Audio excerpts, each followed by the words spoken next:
Shalom Bapak Ibu dan Saudara sekalian, selamat pagi. Kita sudah memasuki hari ke-29 Prapaskah.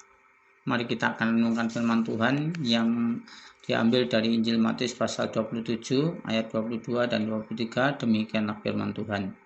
Kata Pilatus kepada mereka, "Jika begitu, apakah yang harus kuperbuat dengan Yesus yang disebut Kristus?" Mereka semua berseru, "Ia harus disalibkan," katanya. Tetapi kejahatan apakah yang telah dilakukannya? Namun mereka makin keras berteriak, "Ia harus disalibkan." Bapak dan Saudara sekalian, ada kelompok penista, 3 kelompok penista. Yang pertama kelompok pemimpin, yang kedua kelompok penjahat, yang ketiga kelompok masyarakat umum. Apakah maksud yang dicatat dalam Injil Matius pasal 27 ayat 22? Pilatus nampaknya terkejut. Tampaknya ia berpikir bahwa jika diberi pilihan, orang-orang masyarakat pasti menginginkan Yesus dibebaskan, bukannya dibunuh. Ayat 22, Pilatus kemudian menanya orang banyak itu, "Jika begitu, apakah yang harus kuperbuat dengan Yesus yang disebut Kristus?"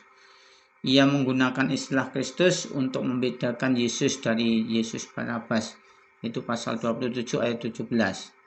Ada kemungkinan adalah bahwa ia ingin mengingatkan banyak orang tentang pendapat mereka. Banyak dari mereka menganggap dia sebagai Mesias, Raja orang Yahudi. Injil Markus pasal 15 ayat yang 12. Tetapi sekarang mereka menukar dia dengan seorang penjahat terpidana. Tanpa ragu-ragu mereka semua berseru, "Ia harus disalibkan." Mereka satu suara dalam keputusan mereka meminta Yesus dihukum mati.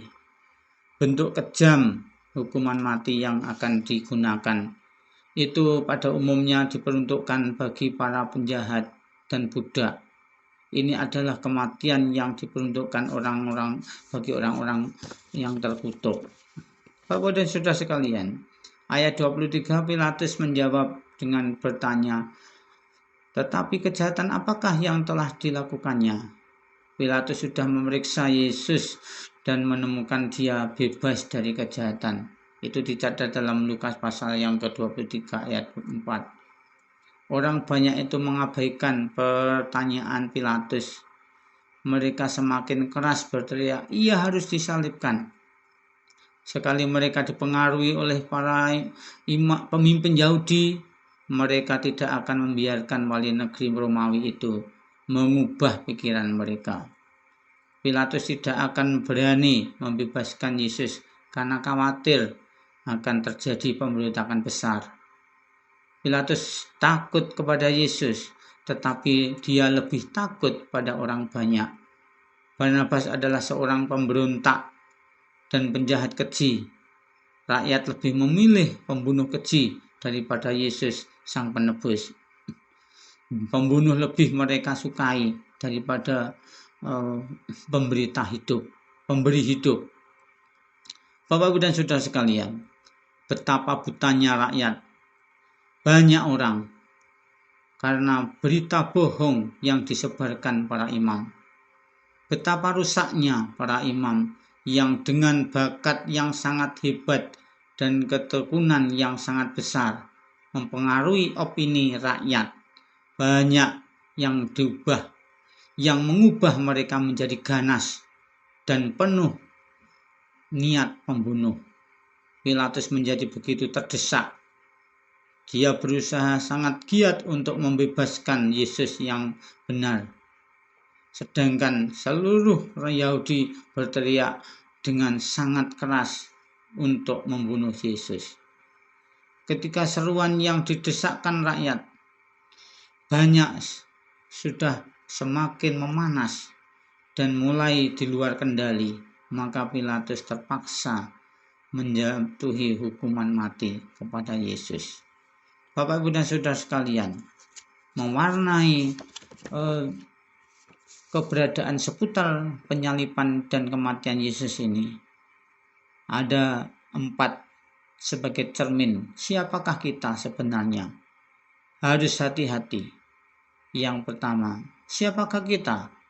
Seorang pemimpin? Hati-hati terhadap gila kuasa, seperti yang dimiliki para imam kepala. Yang kedua, siapakah kita? Seorang pengambil keputusan? Hati-hati terhadap perasaan takut kepada orang banyak, seperti Pilatus. Yang ketiga, siapakah kita? Hakim, jaksa, pengacara, ahli hukum? Hati-hati terhadap manipulasi peraturan demi kepentingan penguasa. Yang keempat, siapakah kita? Hanya rakyat biasa?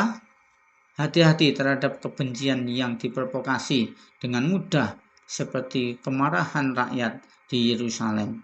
Bapak, Ibu, dan Saudara sekalian, dua hal yang penting. Jangan ikut-ikutan mengikuti suara yang banyak, menjalankan hal yang tidak benar. Dan yang kedua, jangan terpengaruh oleh provokasi yang akhirnya merusak kehidupan kita. Tuhan Yesus memberkati. Amin.